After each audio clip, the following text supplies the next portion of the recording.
Welcome to Java Forum. Now I am going to show you how to fix ORA-02017 error in Oracle database 12c.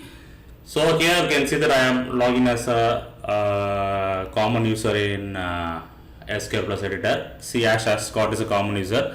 So make sure that you have enough permission to execute SQL queries. Okay, now what I am going to do, I am going to create one table called persons with one column called name char to data type. So I am giving some size, okay, irrelevant size. Okay, see that ORA-02017 integer value required error is thrown, which means that data type size should be in integer.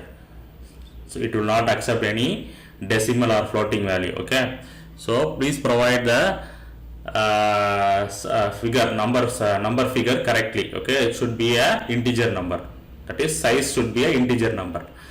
So that is a fix for this ORA 02017 issue.